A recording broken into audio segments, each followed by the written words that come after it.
Bed. Love. Bed. Bed. Love. Beyond. Bed, love, beyond. Bed, love, beyond. Welcome to Bed, Love, Beyond, the podcast for the hopeful and the hater in us to discuss sex, love, relationships, and whatever's clever with like-minded people like you who are also in limbo with love like us. I'm Jennifer, and I'm here with April. Hey, guys. April, what's going on? Not much daily dish from me today. My son turned 3 Sunday. That was exciting. Yay! Yeah, he had a good time. He fell asleep, but He's coming into his own. he woke back up. He had fun. It was fun. He's so cute. Yeah, he's getting big. He is. He's so tall. Got his little bike and his toys. Making moves. And that was pretty much my excitement for the week. That's always exciting to see your little things that grew and you grow. That's gotta be cool. Especially when their language starts developing and You get to like have conversations with them. yeah, they start having little sentences to say and their little opinions and Wait till he learns the word no. He's got it. He started. Yeah. He's like, I have things to tell you, woman. Yeah. So he's cute. I finally watched Married at First Sight last week. I mean, I'm probably a little curious, but whatever. Just hang on with me. So Mia came clean and told him the truth. And they made like this whole dramatic thing the way they edit it. Like, is he gonna stay? And he does, of course. So what did she say different from it was mistaken identity? They don't show you. Like, she basically came. They don't tell you. They don't tell you shit. Which is the thing that pisses me off. I really wish Married at First Sight was more like Big Brother, where there's just like cameras in the house, and then we get to see everything. Like if they're picking their nose, like if they're arguing, if they have a front wedgie, whatever. Like I just want to see it all. I don't like your editing where you're just like, I'm gonna put this dramatic build up. Like, cause really when they're like, do you want to stay together or do you want to divorce? I don't think there's like 20 minutes of pause. I think they're like, I want to stay together or I really want to divorce. Yeah. They definitely edited it. They edited it to like, and they put the dramatic music and so they did the whole thing where like they spoke to them separately and she started crying and she was like, I wasn't completely honest. I was embarrassed. I didn't want to say what the truth was. And I just met him, which I kind of understand. Like, I don't know, if I just met somebody, even though I do feel like honesty is super important, which is one of the things I put on the list for topics about white lies, like whether or not you should tell them or not. So, but like I kind of understand to her that seemed like a white lie, like, oh, I don't really know him, but it's not.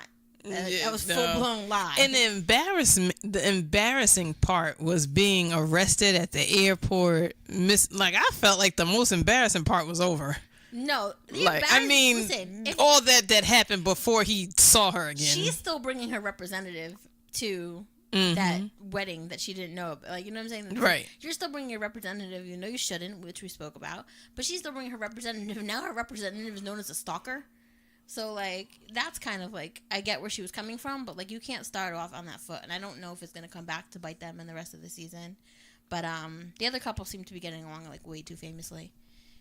But, and it was weird, like, because they showed, like, a part where, like, each couple, well, the woman from the one couple called Mia, and Mia was like, oh, it was the craziest thing. Cops came, and I got arrested. And she was like, what? And she's like, yeah, I really can't talk about it now. Like, I'll call you later. Me and Tristan just decided to stay in the hotel in Texas, blah, blah, blah, blah, blah. And then, like, the other guy called Tristan. He's like, yo, Tristan, what's up? And, like, Tristan told, like, a little bit more. And like, oh, she got arrested she was there for days. And, they were like, oh, man. And then, like, the one guy said, like, oh, if that was you and, like, you got arrested, like, my wife got arrested on the first day, he's like, I'd be out. Like, because there were some kind of charges. Right. Right. And without knowing if she did it, just because you charged with something, I mean, you did it. Or it doesn't mean it's as crazy in your mind as what actually happened. Right. I mean. So I was like watching it, and my boyfriend's sitting there watching. He's like, why do you drag me into this shit? I was like, I really did it. You could get up and leave at any time. But like, Tristan decided to like stay with him and, I don't know, stay with her and ride it out. So we'll see. I don't know. It should be interesting. But that's really all that's going on. I did make an appointment today because my mom called me the other day and she was like, what did the doctor say about you having babies? I was like, I don't know, Mom, I had this conversation with you. Like, he said, like, it's not really a probability. She's like, well, do you think Jasmine will carry it for you? I'm like, Jasmine's not even then carrying her baby. Let's see how good of a job she does. Right. And like, and then she's just like, well, and then I was like, you know what, let me just call the Cornell Medical Center fertility department and see like what their deal is. So I called and like made an appointment, I guess partially for them, but mostly for me, just to kind of like get like a second final opinion before I go to like some rando adoption agency. Although my boyfriend's mom's like, let me know. My brother's a lawyer in Haiti. I was like, right on top of that. I was like, this keeps sounding shadier and shadier, but let's go. But that's what's going on. And without giving anything away, but also creeping into today's topic, which is episode 124, There's No Crying in Baseball. Toxic masculinity is in a league of its own. Since you did not see the affair last night, I will only tell you a small part of it. Which if you guys are watching the affair, holy shit. And for those like April who haven't seen it, call me when you do. But there was a small part in it which isn't like giving anything major away, where if you're watching it, Noah and what the hell's his name? Pacey? No. Who, the guy that's dying? No. Oh. What's Allison's first husband's name? Cole. Holy crap. So Noah and Cole both were married to the same woman and now divorced from her, and she's MIA. So they're looking for her, and Noah has like a young man with him who he's taken to see a college. So it's like the three of them in a diner, and they see this girl who they were kind of like a younger girl who was closer to the boy's age, and they were both trying to like give him tips on how to pick up a woman. And Cole was like, let me hear what you have to say. And he was like, oh, you know, you kind of like just put your best person forward, and, you know, the best parts of your personality, you make sure that they shine. And, you know, basically like that's Noah's personality, is like being extra. And he was like, oh, you know, he's like, oh, what you do is like you sit there and like put your chest out, be all manly, and then you make promises that you can't keep. That's what Cole said. That's what Cole said to him. And then he goes, oh, or you could do what Cole does. He's like, and you could make women feel sorry for you, basically, and just like be like really sad and stare into your drink until they feel sorry and they want to fix you. So like there was like this kind of like masculinity battle going on between them, and it was kind of interesting to watch. Meanwhile, Anton still thinks white people are crazy. Meanwhile, Anton picks up his phone and goes toot, toot, toot, and the girl who he was looking at picks up her phone, and she smiles over, and he's like, I already got her number when we walked in. He was like, so all y'all can stop with your advice, basically. But it was kind of like weird how like men think they have to act, I guess, to like to pick up women, or how other men think each other act, right, to kind of be. But and there's a lot that happened in that episode that would be really great to talk about, but we can't talk about it because April didn't watch it. Anyway, so toxic masculinity, I had an idea of what it was.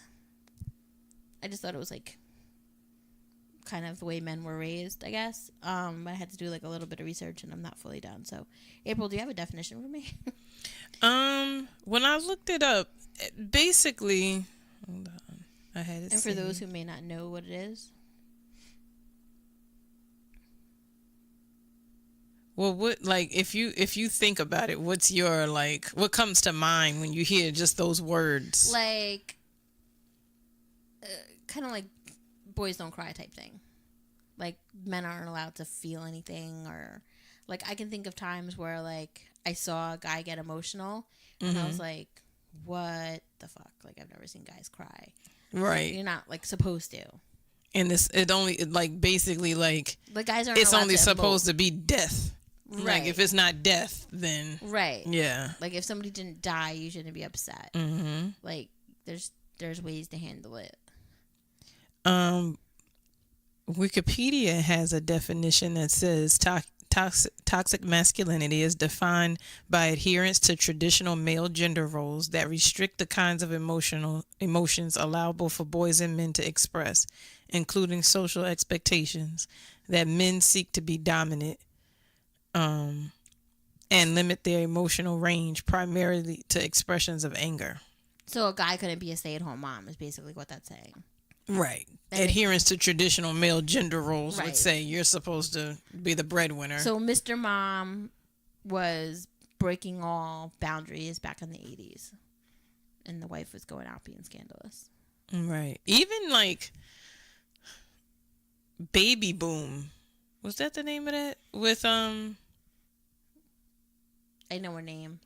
Diane Keaton. Right. When she had the baby, the baby was left to her. Yeah. By somebody, and it's like even that was even breaking gender roles because first of all, Diane Keaton breaks gender roles with her pantsuits in every movie.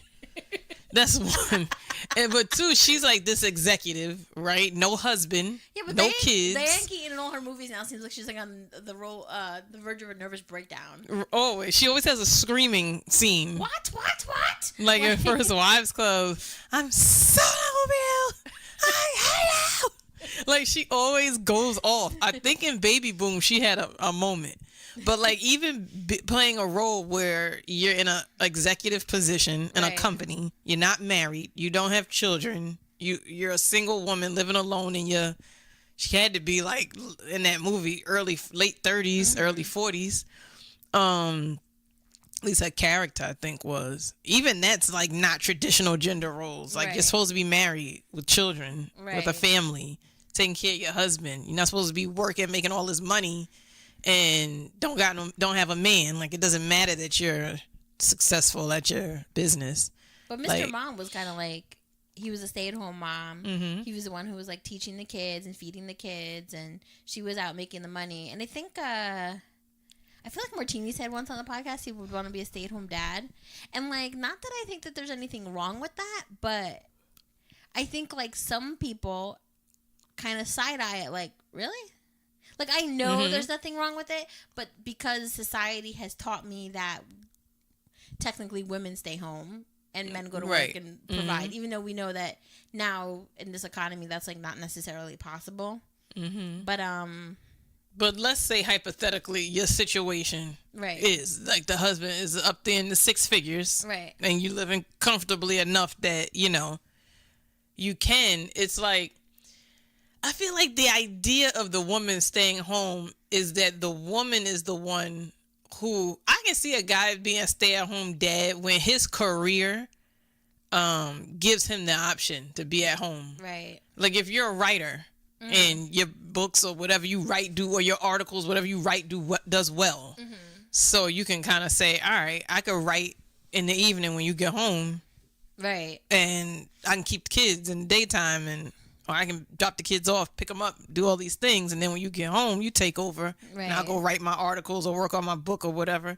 Like I can see that. That's economically sound. Like I think the role of mom staying home was the whole that mom is the nurturer. Like dad can't provide nurture. And the fact that mom, like the first pretty much year of your child's life is like the baby needs mom.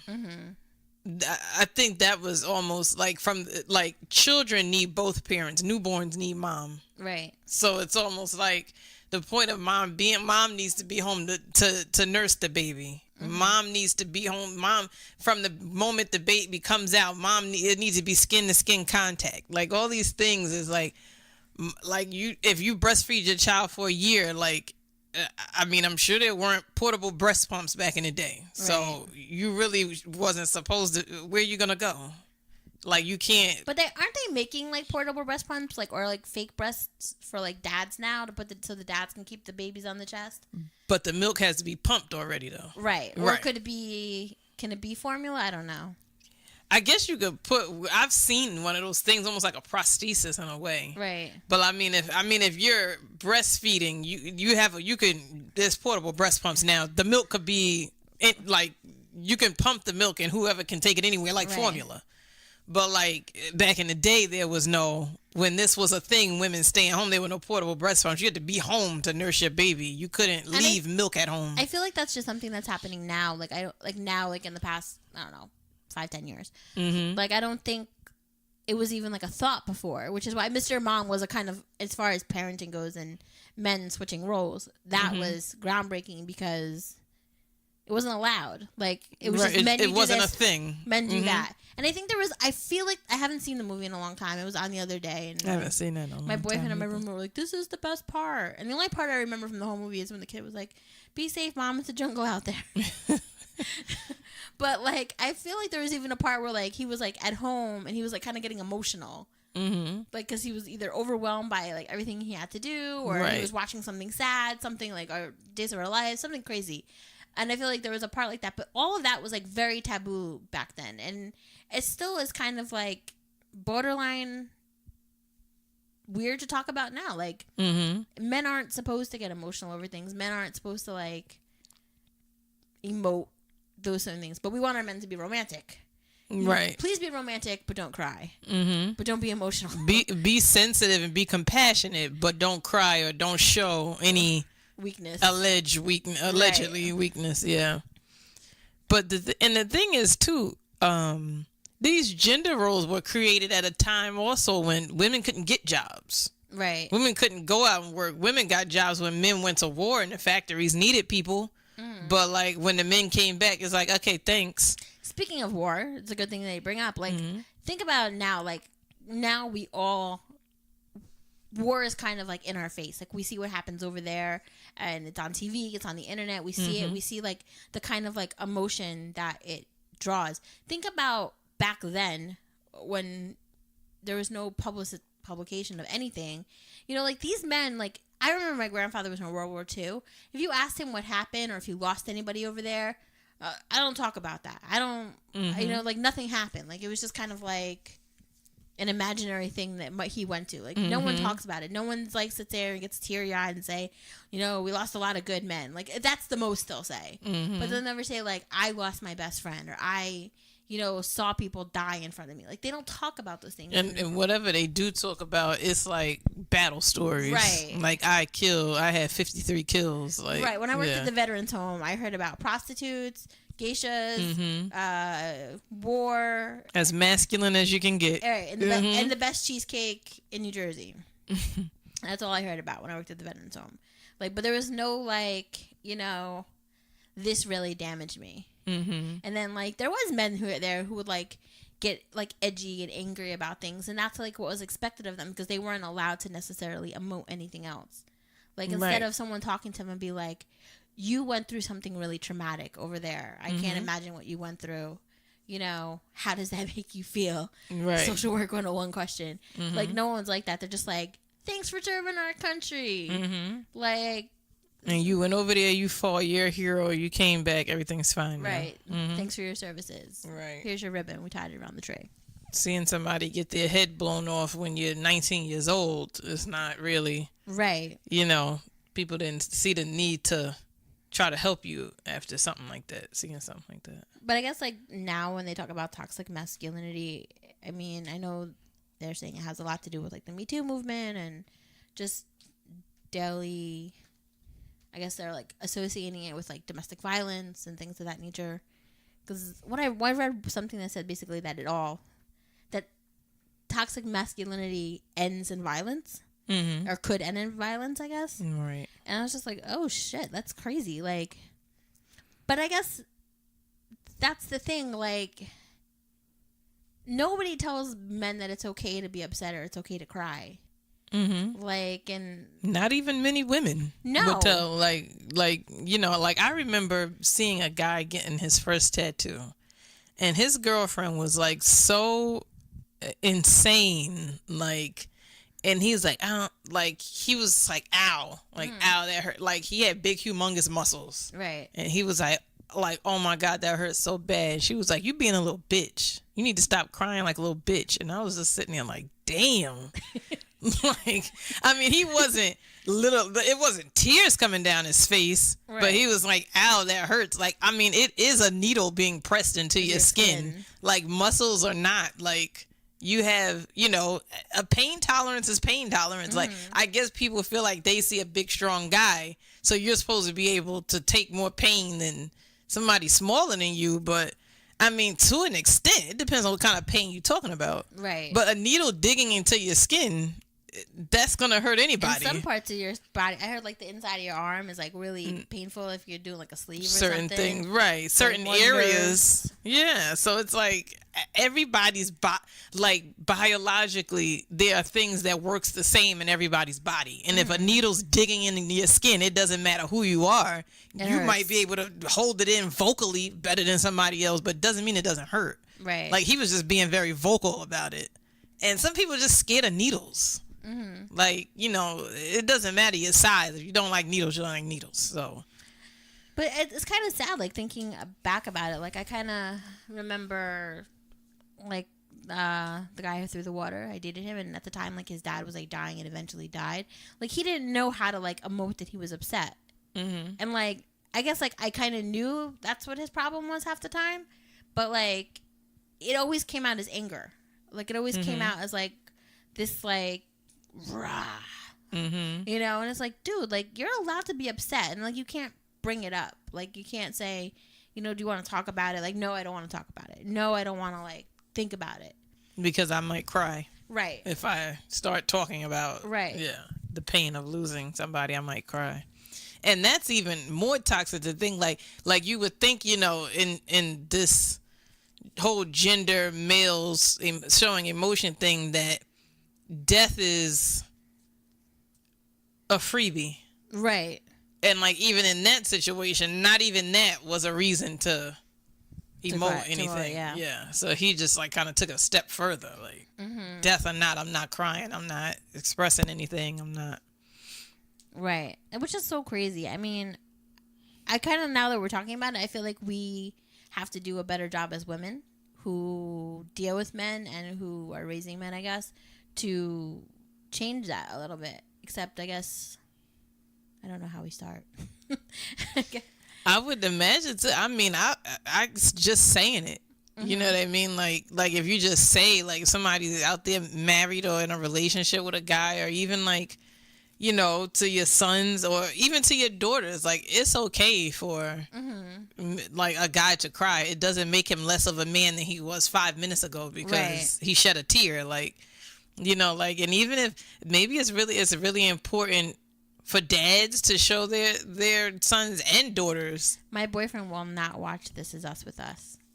Every time, like, he'll sit down and watch it, and like there's always like, I've actually was better with the second season, but for whatever reason in the first season, maybe it was hormones, who knows, like every single episode I was like, Jesus Christ, this fucking show. Like I was always crying, and like he sat there and he was just like wiping his face like, I'm not watching this shit with you, getting all mad. Like he wasn't really mad, but like he's like, I can't. I was like, what happened? It evoked emotion from you? Right. And he's like, I can't watch it. I just can't watch it. I'm like, it's okay to be upset. Like it's an emotional thing. Like that show has a way of like finding the core of like something inside you and ripping it out. I don't know how they do it, but they do. Maybe that's how it make all men watch This Is Us. And then it's like, as a man, you're not void of emotions. Like you're a human being. Right. You're a human being. So you're going to express human emotions. Just being a man doesn't make you like not have them. They're there. I mean, if you don't express them, you might have convinced yourself that they're not there, but the whole thing about guys like always have to be like the tough guy, or always have to be like the one to, protect and serve, and that whole thing. I think that gets kind of blurry for men, like because they feel like they have to do this, and then if they haven't done that for whatever reason, they feel like a failure, and that's not necessarily the case. Right. So I mean, and the word weak is a strong word, because people use that word very loosely, but if you tell somebody they're being weak, it has that in itself evokes strong emotions from somebody. Oh, of course, because that's like an insult to a lot of people. I mean, even women, you tell a woman, but I mean, I think men would take it more to heart. But I mean, even women, women go through a lot. And for somebody, like, for them to be having, like, a moment or a day or a week where they're not up to it, or something's going on and they're going through something, for them to be told they're being weak when the other, 340 days out of the year, they're strong 24/7, that's insulting. Think about the phrase man up. Mm-hmm. What the hell does that mean? Right. Like, guys have said that to women. Right. Man up. Mm-hmm. Man up to what? What the fuck does man up mean? Right. And for what? I can't grow a dick. Like, because that's the only thing that would really make me a man. Right. And I'm thinking it's just a way of saying, if I could, you wouldn't be here. be stronger. Like, don't be weak. Be strong. Everything is about being strong. And the moment a guy thinks he's not, here comes all those. I grew up in a time where guys would be like, "Don't be a faggot." Mm-hmm. Like, whoa. Can't say that anymore, number one.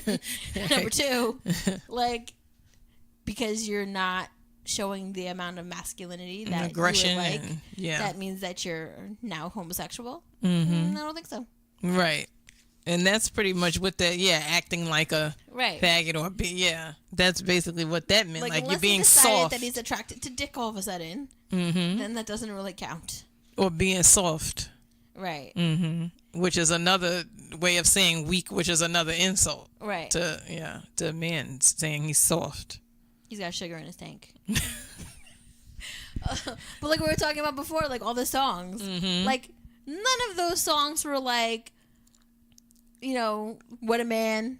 Right. Like, you know, none of them were like, oh, that soft caressing man who sings R&B, unless you're an R&B singer. But like none of them were like talking about. And even in the R&B singer's video, he's singing softly and sweetly, but he's got a six pack. He's probably got his shirt off and his muscles, muscles. Unless he's like one of the Levert brothers. Yeah. But even they would have like a beard. Like, you know, like you wouldn't have never seen Levert in pink. Probably not. You know, like now you probably see a man like a pink polo shirt or like with a pink tie or, you know, but they were like all browns, navy blues, grays. Right. Like no. Masculine-ish colors. Right. Sweaters, you know, like dress pants. And that was like the style back in leather jackets. And it probably showed them in the video chasing a woman in a Mercedes, like, you know, like he's driving his Mercedes alongside of her trying to get her attention, like, i.e. his white horse, right? Like we're singing, so everything around us has to be as masculine as possible because we're singing. So, but I think like even it comes up about a lot about black men being emasculated, and a lot of like some of the people who get slack for that is like actors who cross dress for movies. Tyler Perry playing Medea, or like I remember they saying like, who is that on Saturday Night Live? Keenan, right? Yeah. That Keenan said he won't wear a dress. But he hasn't he? I'm not that big a fan of Saturday Night Live. I only watch it once in a while, so I don't know if there's ever been a skit where I don't know if there's ever been a text messages. I don't know if there's ever been a skit. He's like singing with headphones.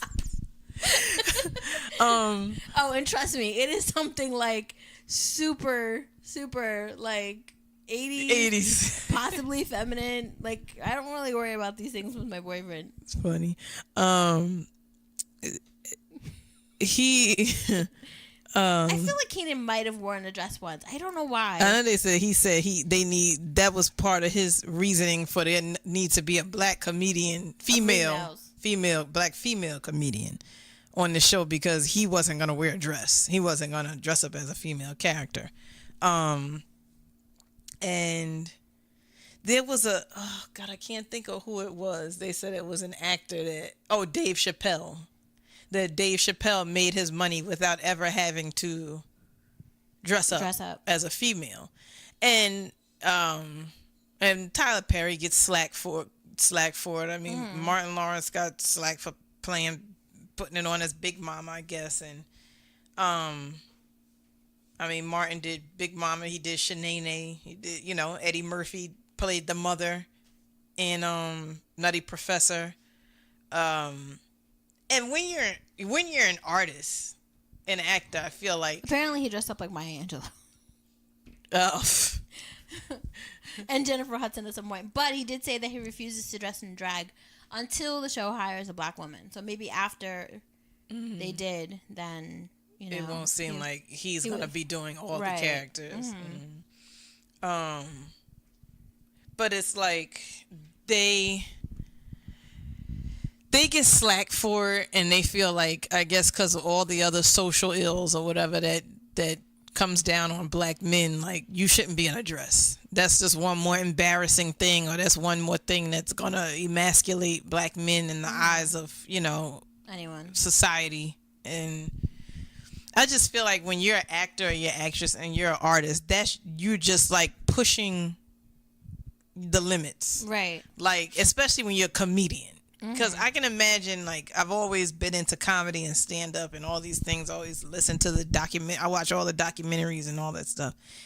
And the one thing they all say is that, like, these things are in their head. Like, these are their aunts. And, like, Tyler Perry always says Medea's his aunt. Like, he modeled her after his aunt. Right. But, like, when you're funny and you're pulling the funny from your life, like, part of your funny is maybe your mother or your aunt or your sister or your grandmother. So, and nobody maybe can play those characters like you can. And I feel like sometimes I can imagine as a comedian, these were young boys who were probably,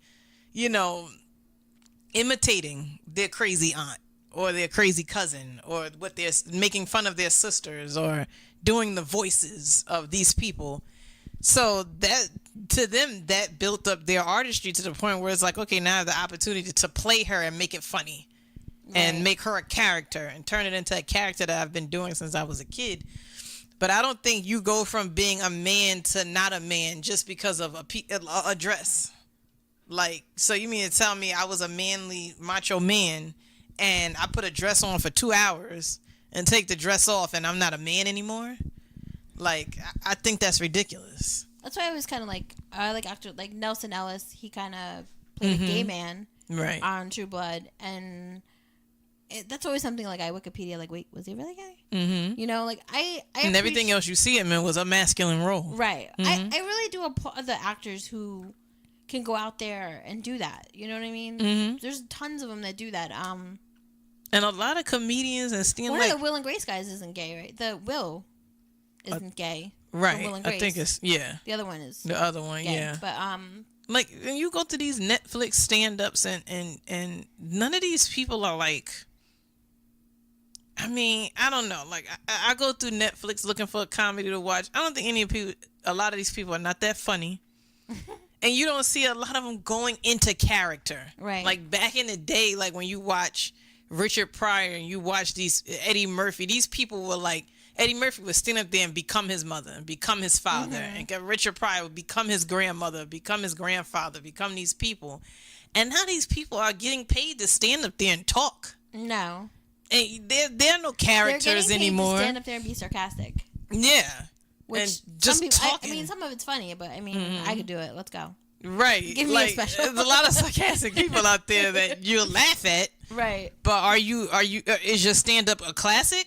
Are you really that funny? Right. Would I pay more than like $20 door fee to see you? Probably not. Like, I mean, if I'm just in the mood for a comedy show and it's $20 and you there, I'll pay the $20, but like, I don't actually want to, I think, like, when people emote, though, sometimes people don't know how to react. Like, I was thinking about when we went to go see Tracy Morgan. And then, like, Tracy Morgan kind of, like, he was telling jokes. Everything was ha, ha, ha. I'm going to impregnate this one, impregnate that one. And then it's like, he starts getting serious and talking about, like, how serious life is to him and how serious, like, his near-death thing. And everyone kind of quiets down, like, okay, like, you appreciate it, definitely, but I think, like, I know as, like, a woman, my initial reaction was, like, is he gonna be okay? Right.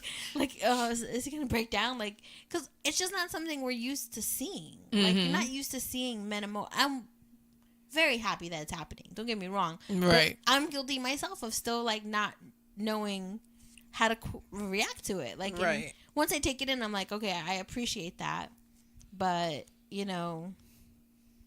we were trained as women that, like, I mean, men don't get upset, and when men do get upset, it's in the form of anger.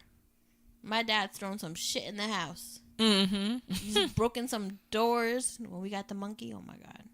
He almost broke the front door down. Like, but he probably wants to be like, what the fuck? We don't need a monkey. But he was just like, rah, and he broke the door.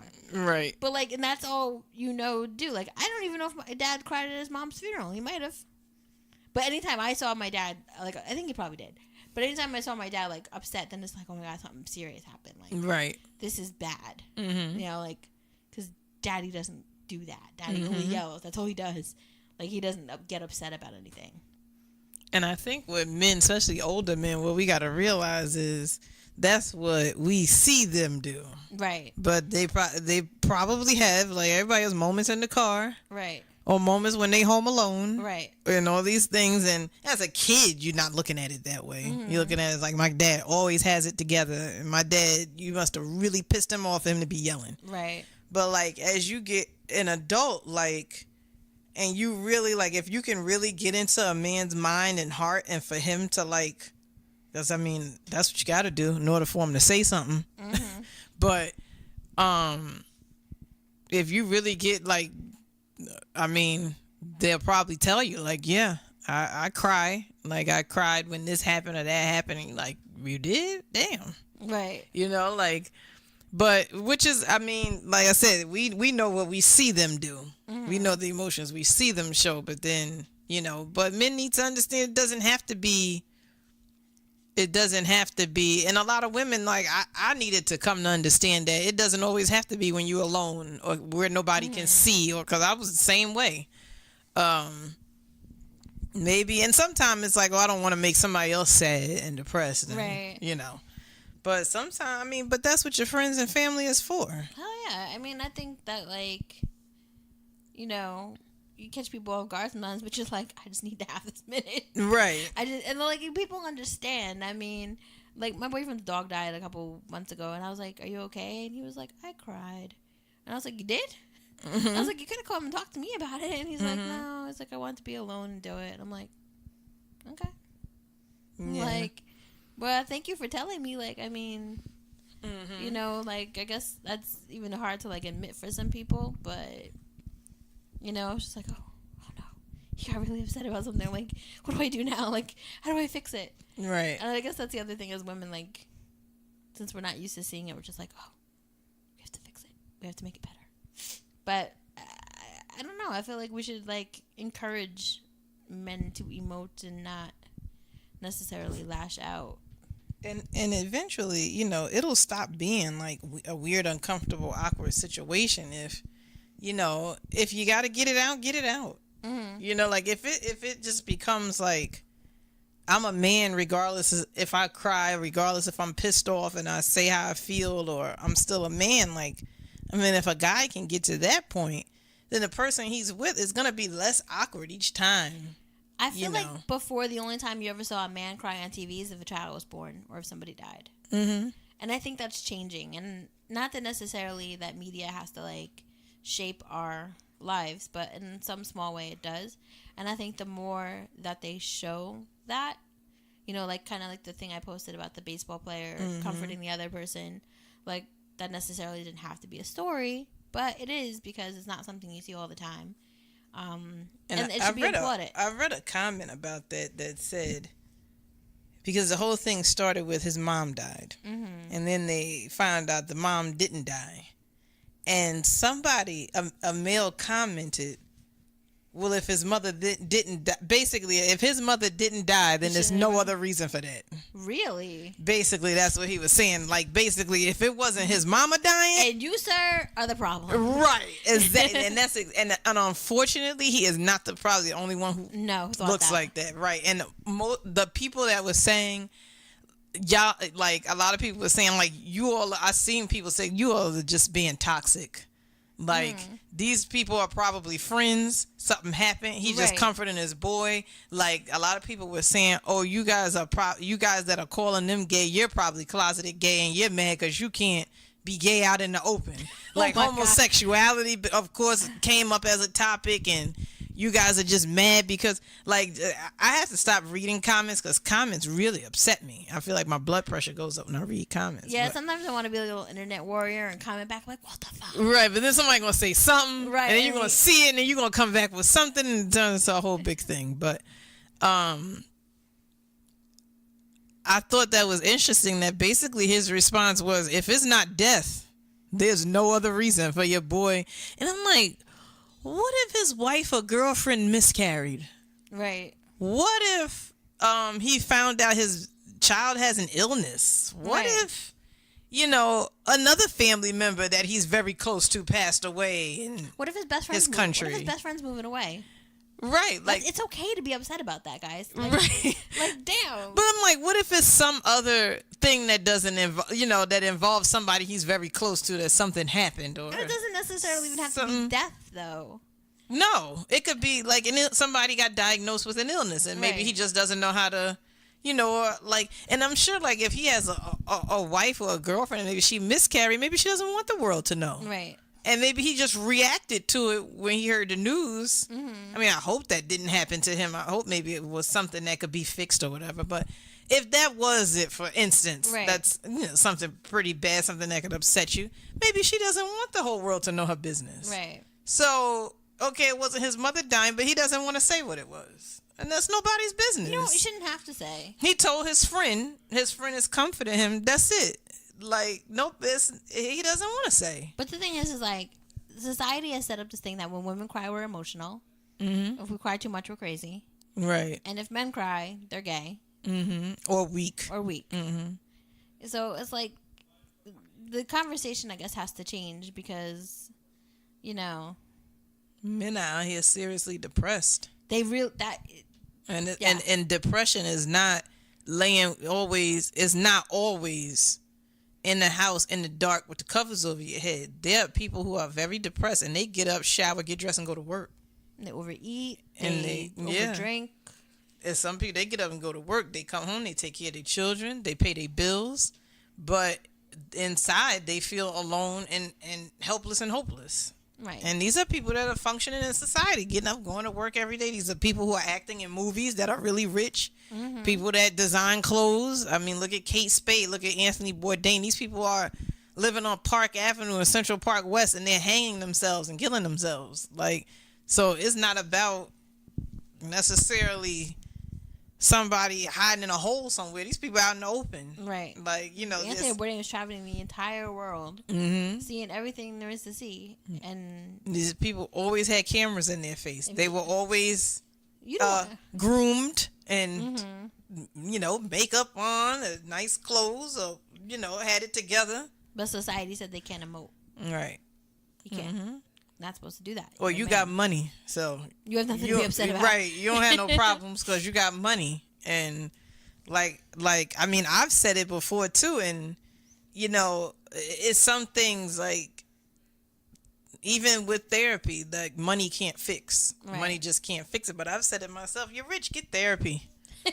You go to a spa, go somewhere for like a week and do nothing. You have that luxury.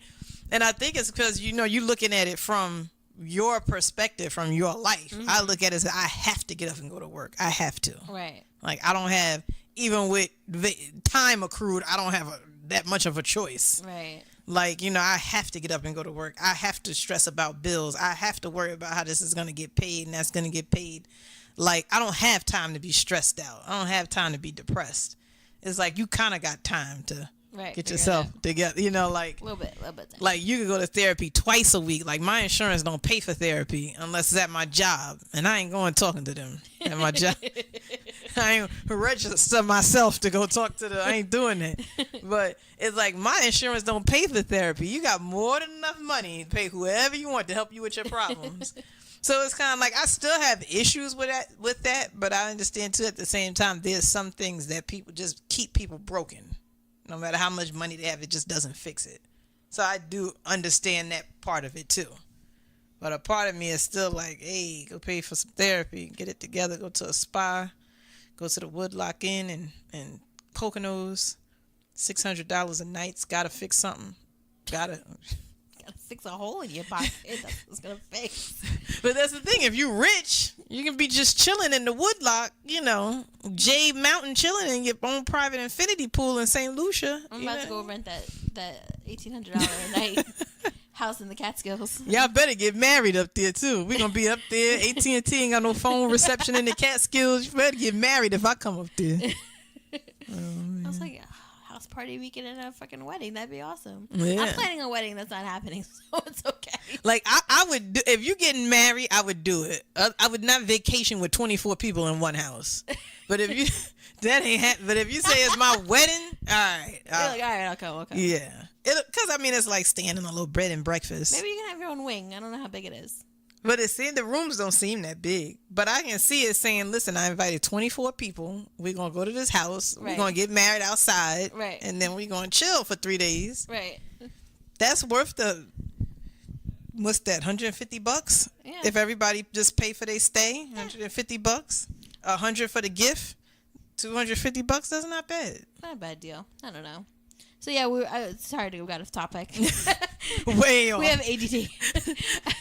I put a post up today about some giant house in the Catskills. It was actually a post somebody else put up about like 20. It was like a list of like giant Airbnbs that you can rent like as a group. Oh, like okay. you can rent houses or whatever and like have big parties. Because when I first saw it, I thought we're going back. When I first saw it, I thought you get a room. For 8, like I thought it was a bed and breakfast, it's the entire house, and you get a room. But once I saw it, you said wedding venue. When you said per person, I was like, oh, okay, she's talking about everybody going at one time. Gotcha. Everybody at once, and then there's like a deck where you would have like a thing. Mm-hmm. But anywho, I think that people back around, right? These men are, we got into that talking about rest and relaxation. What about men when men cry at weddings? I don't think it's anything wrong with it. No, I don't think there's anything wrong with it either. Right. But I think that's one of their exceptions. You mean the groom? The groom. Oh, okay. I'm thinking about as a guest. The groom. Oh, yeah. I mean, yeah, definitely. Because, I mean... I don't know why people cry. I guess it's a beautiful... I don't know. Maybe, too, if you know the people, maybe you know part of their story. Yeah. Yeah, that does it. Somebody better cry. I could stand at a stranger's wedding. I still cry. Really? Yeah. I could not even know y'all. I've never seen you cry. I cried at Heather's wedding a little bit. Did you? Yeah, a little bit. I wasn't like sobbing. Really? Because I was like, it was my fucking feet hurt. I did a little dab. Yeah. But weddings just do that. I don't know. Oh, good to know. I don't want one, but I always get emotional. Cry at somebody else. I always get emotional at weddings. Always. I do. There's a part in 27 Dresses where she says that her favorite part of a wedding is always looking at the groom as the bride comes down the aisle. And that is my favorite part as well. Like, I love seeing his face, and I love, like, seeing... Even though it's, like, weird, because, like, you think about relationships and you, like, live with the person every day. Mm-hmm. You see them every day. You see them, like, pick their nose and do all the other nasty shit they do. But for whatever reason, like, the guys, when they see their mate coming down the aisle, like, it's almost like they've seen him for the first time. And I guess that's, like, the whole surprise of the dress thing and everything else. Mm-hmm. And I can imagine too, maybe they're looking like she picked me. Yeah. Like I'm like lucky, like she's marrying me. Like this That's is what they should think. Yeah. Like this is a big thing. Like she could have married other guys. Like she's marrying me though. Right. So I guess they probably feel really special at that moment. Because it's like, I'm marrying this beautiful woman. Like, she could have had, like, some guys, no, you couldn't have had any girl. Right. Like, I mean, I picked you and fixed you up, and now you look good, but... Because, like, girls, I feel like girls are much pickier than guys, even though guys are picky. Like, I've met some really picky guys, and I was like, oh, my God, like, you're an asshole. Like, you really look at women and judge them on that? But like women are, men are picky a lot of times about physical stuff. And then as they get older, those other things come into play. But like, I feel like, maybe the guy is looking like she picked me. She could have had anybody. And, she picked me. So I would imagine that's what. And I guess too, when you think about maybe people who like kind of been through a lot and like we made it here. So that's very emotional because we've made it here because we could have not made it. Right. So that's very could have stabbed you at some point. Right, emotional. Or like never called you back ever. There's also like the piece of toxic masculinity, like that one post they put up a while ago with the news reporter who was really tall and the guy who was like standing on the bucket or whatever he was standing on to be taller. Like, now do you think that being masculine in the fact of being okay with whoever you are with whatever you got, or do you think that men, I don't know, maybe I worded that wrong, but like, do you think men should be okay with whatever they have and they still are a man, which is obviously the right answer. Right, regardless of your height. Regardless of your height, your weight, or whatever. I think in that particular situation, like when there's when it comes to like a camera view, you have to be in the same frame. Like they can't lower the camera for you, and they can't have her and you in the same camera if you're that much shorter than her. Right. Y'all have to be. They have to be in the same frame. Right. So if you're 5'10", somehow I have to look 5'10" in order to be in the same shot as you. I guess if they made her sit down, that'd be weird. Right, because then they want to feel. Yeah.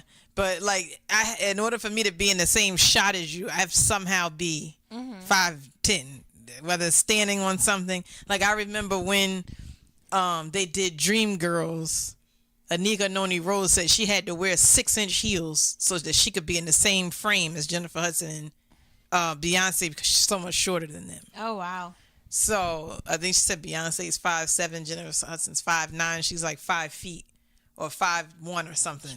So she had to wear like really, really high heels. Oh, damn. And I've heard short actors sometimes if the woman, like they have to wear lifts in their shoes in order to be in the frame, or else you're going to see half the other person. Or you can just be like Kevin Hart and just not give a fuck.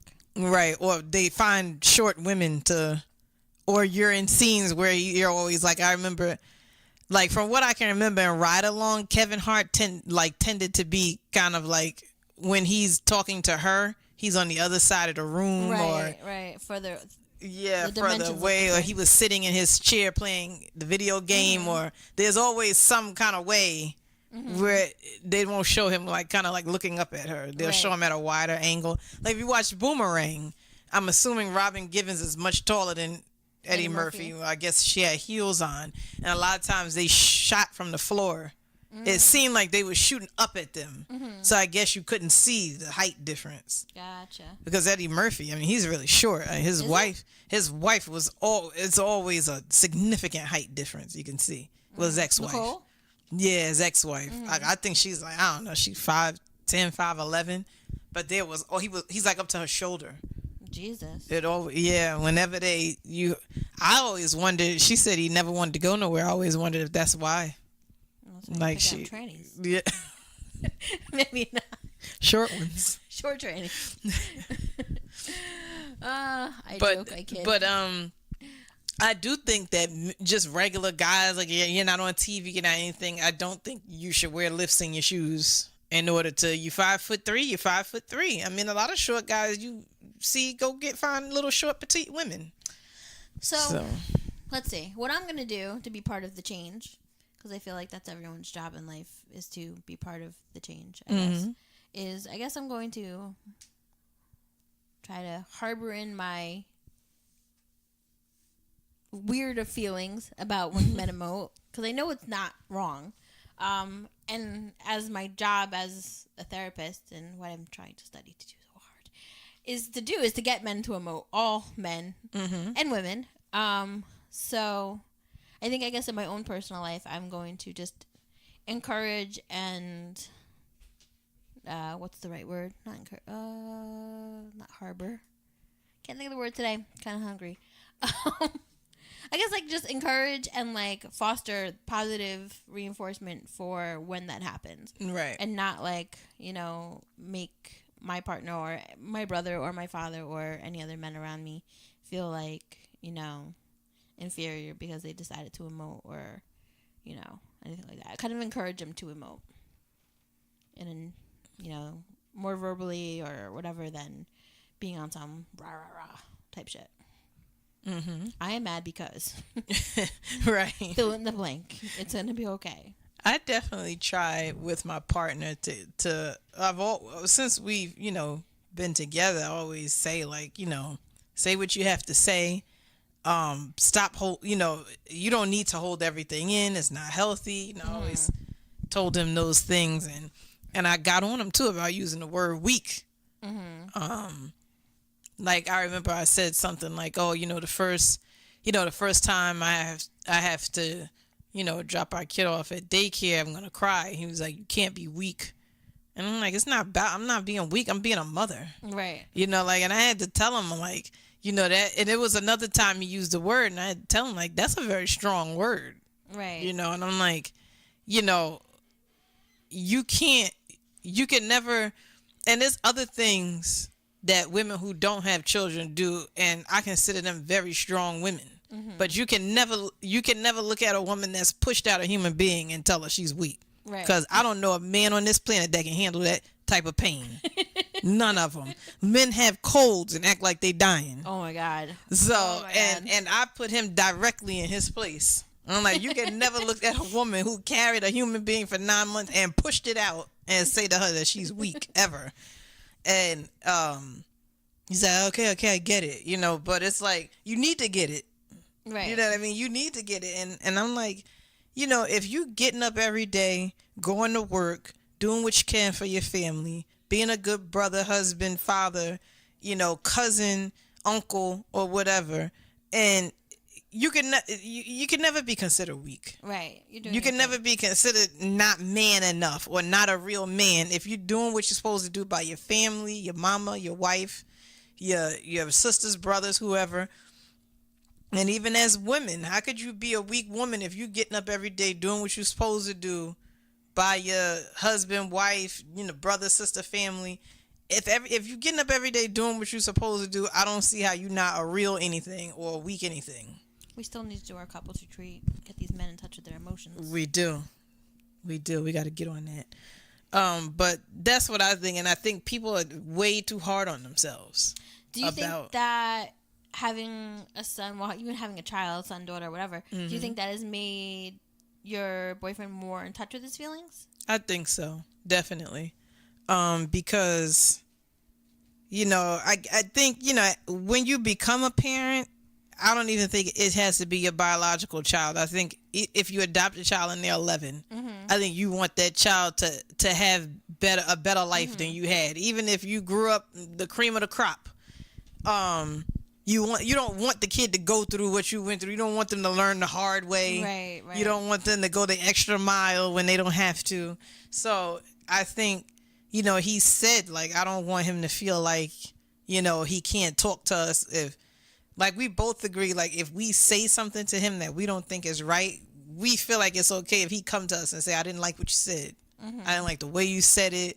And then we can explain to him, I said it to you because of this way or that way, or my bad. Like, I shouldn't have said it like that. Right. Like, he said that he wants his son to know, like, he wants to be able to admit to him when he's wrong. Right. Like, I was wrong. I shouldn't have spoke to you like that. I shouldn't have yelled at you. I should have let you explain. Stuff like that. Like, he doesn't want him to feel like it's what I say, that's it. Your opinion, your feelings don't matter. Right. And I was like, that's important for a dad to do, because I feel like some guys feel like they can't talk to their father. I think it's they also go to their mother. important for people with children in general to kind of, like, I don't like the, like, I've seen moms, like, and dads, I guess, like, if their kid is upset about something, you know, like, when I was telling you, like, when the little girls were, like, getting bullied, like, you know, it's like, oh, well, he's just being mean to you because he likes you or something like that. But, like, if your kid's upset about it, like, allow them to be upset about it. Like, don't they don't necessarily have to toughen up. You know what I mean? Like, they're allowed to feel that way about it. And, like, you should talk to them, like, you know, I understand how that made you feel. That would hurt my feelings, too. Like, let them know that what they're feeling, like, validate it. Like, let them know that what they're feeling is okay. I mean, it's probably not good to call kids crybabies either. No. I'm kind of like, I don't really, and I try to stop myself from saying, don't cry. It's like, you're upset. Go ahead and let it out. Right. You know what I mean? And sometimes I say it, I'm like, don't cry. You know, but sometimes, like, there's a difference between crying and having a tantrum about something, though. Right. That's it. Right. But sometimes it's like if he hurt himself, I'm sure it's like, yeah, it's all right, cry it out. Right. Like, don't stand here and scream because you didn't get what you want. Right. Right. And that's usually the moments I'll be like, stop crying because I told you couldn't have it. Right. You know, like, those are usually, but, like, if he's, like, mad or, like, maybe that's why a lot of us men and women don't cry. Right. Like, maybe it's like, why are you doing all that crying? Why are you crying? Because you, like, you know, in some people's situations, like, their parents just whiz his ass up their ass. Like, why do you think I'm crying? Like, you know?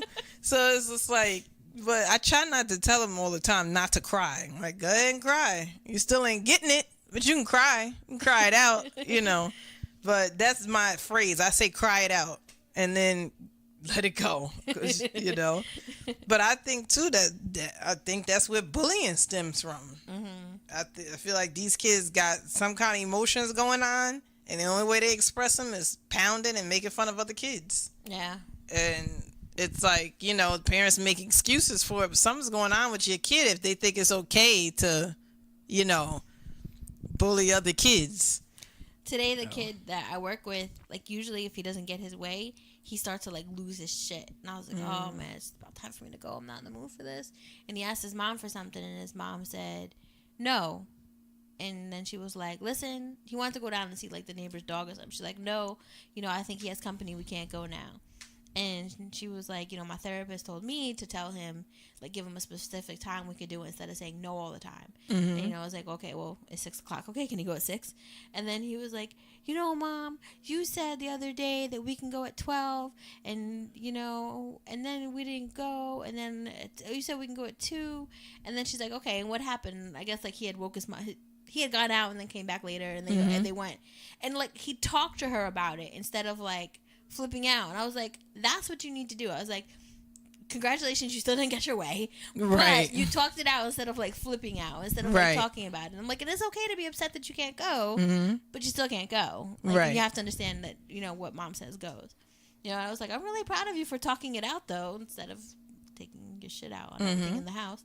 But which is what grown men need to do. Like I'm not a big proponent of men, like, be quiet and do what your wife say. Shit, sometimes your wife wrong, but like, and I think if you don't agree with something, I think men are taught, I think that's toxic masculinity too. When, like, a lot of older men that's been married for a really long time say that, I just do what my wife say. Yep. I don't argue with her. I just, whatever she say goes. But are you miserable? Like, I don't like, that makes me so uncomfortable. And it's like, okay, but y'all been married 50 years. 50 years ago, that was the thing to do. Do what your wife say, handle your paycheck, she give you an allowance from it and all that stuff. Like, that was the thing to do. But it's a different time. I feel like, and a lot of times I feel like those were miserable men. Right. And they had, like, their little out, like, whatever, bowling league, whatever they do. They go, they go do it. And then they, and they go home and they've, had a little release. But, like, instead of needing, like, everybody need their hobbies or whatever. But instead of feeling like, there's also men that feel like I have to stop at the bar and have a drink before I go home. Right. Because when I walk in, here we go. Right. And that comes from when we walk in, here we go. Because I'm going to sit there and get all of this come at me and I'm not going to say anything. Right. Instead of, saying to your wife, can we communicate better than this? Because you just sitting here, like, talking at me and me not saying anything is not working. Like, this is not working for me. But a lot of men won't say that. Like, their mind has been conditioned to think I'm supposed to sit here and let my wife yap at me for 45 minutes about all the things I've done wrong and all the things she want me to do. And I'm just supposed to say, okay. And I think toxic. I think it's okay to, like, ask men, like, how they're feeling. Because, like, my friend, like, she just went through a situation where she had a miscarriage and they're trying again to have a baby. But she's like, I feel like my husband doesn't want to touch me. I feel like he's afraid, And I was like, he might be afraid. Like, ask him. Right. I'm like, have you asked him? And she's like, no. I'm like, ask him. Right. Instead of guessing and assuming. Are you scared? Right. And let him know that you're scared too, so it's okay. Like, not that, like, you're just like, oh yes, we need to have a baby right now. Like, of course that's how you feel partially, but let him know you're scared too. But you want to do this together, and, like, it's okay. Let them know it's okay to be scared. Like, And sometimes in order for people to be vulnerable to you, you have to be vulnerable to them as well. Right. Like, even if the person may not want to tell you at that moment how they feel about it, they might just sit there and say, Maybe they'll sometimes process it later. Right. And sometimes you got to be the one that say, you know what, I'm really scared. I'm feeling this way. I'm feeling that way. Like, maybe you got to be the one that sometimes people mimic, like, your... Right. I don't know if that's the right word. You're modeling to them proper emotional response and how to tell somebody how you feel. Maybe the person be like, even if you tell the person, it makes me feel really good when I don't hold it in and I tell you how I feel. Like, sometimes just that makes people just come on out and say to you, right, well, yeah, I feel like that too. And sometimes people just start talking.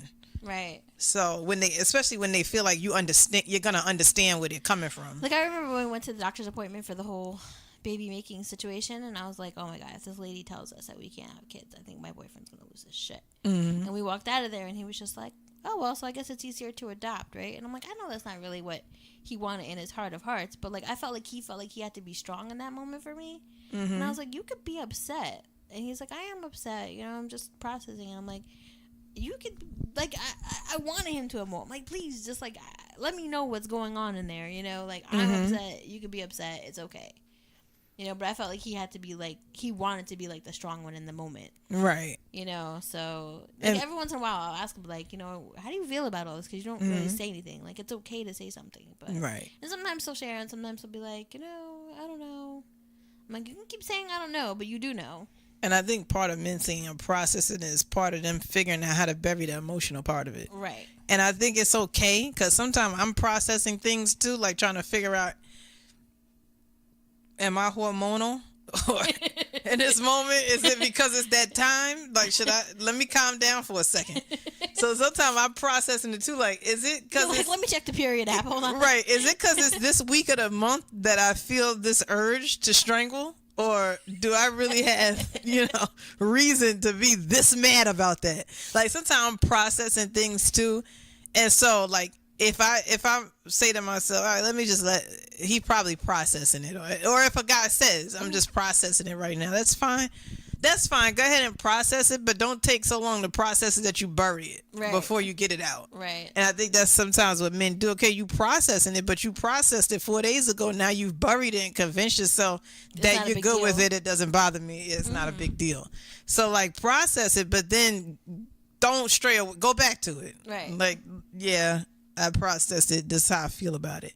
And I guess it's up to the other person to say, too, so you've processed it. Where we at with that? Right. You know what I mean? Because men are a lot of times gonna process it and just bury it. Yeah, and convince themselves, like you said, that it's no big deal. So, what, anything else on toxic masculinity, or have we? I think we covered a lot of ground. Yeah, I think we covered a lot of ground. I think it's important that we all kind of be the change and kind of change the conversation and change the outlook on it. See what's going on out there and let men emote.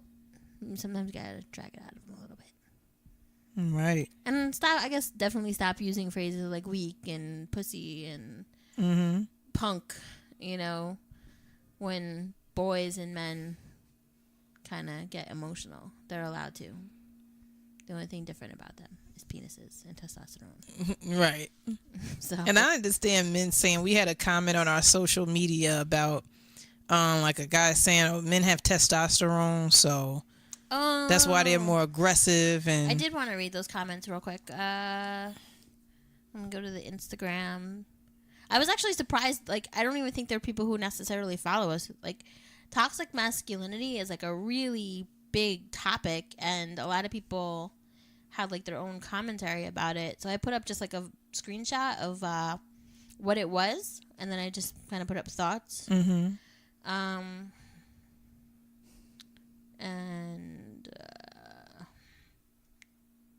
7.62x39 said, pretty stupid if you ask me. I mean, men aren't just going to pour out their feelings. I surely don't talk to my girlfriend about my feelings and thoughts, but that's only it. And I'm pretty sure I can speak for all men. It's not that we're afraid to show feelings, but as adults, even females, we got to learn how to control our emotions and not just act on feelings over logic, because believe me, if people just let out their feelings, someone is going to get physically hurt. That's not what letting out your feelings means, buddy. And emotionally. And men and women are different, way different mentally due to testosterone. Men instinctively feel the need to be strong, and it's biological, not social construct. That's why males seem more aggressive and assertive throughout all of the animal kingdom. Even hyenas, the females, have more testosterone in them than the males, and they act more aggressive and assertive. That's why pussy-ass soy boys, I don't know what that is. That might be a South thing I haven't heard of, are soft emotionally and physically lack of testosterone. You can't change biology. Somehow I got 2 likes. I think I liked it just out of niceness. Oh, and he liked his own post. So I told him, I was like, I'm pretty sure you just defined masculinity. And he replied, I never said it's bad to, I'm saying for public areas or work environments, it's important to keep your emotions to yourself and learn to control yourself rather than lash out as adults. We're held to a higher standard. I think it meant standard. We should know better. Acting out on your emotions in public, like crying and screaming, can make the surrounding population uncomfortable for no reason when they're just trying to have a good time. But if you want to talk about your feelings to your partner or to a therapist privately, there's no need for that. Well, I think he meant to say he does talk to, because he corrected himself. I can assure you, men in the locker room talk about their relationships with their significant others, but in a professional environment like work or a hospital, it's not good to just act on emotion rather than logic. If it was okay to act on emotion, people would be in jail for battery or murder. But that's kind of what we were saying. The problem, like, right. Why do you need to go why does emoting mean death? Like, right, involving jail, like, yeah. And I guess I didn't really read his comment thoroughly to like reply to him at that point. Mm-hmm. Now that I've read it aloud. And then Arvi said, I guess at what point would it be considered toxic? Women instinctively are attracted to alpha males, hence us men seek it. Women are attracted to men who present themselves as alpha males. Right. It doesn't mean that that's what he is. That's how you present himself. When you talk about attraction is how you first present yourself. Right.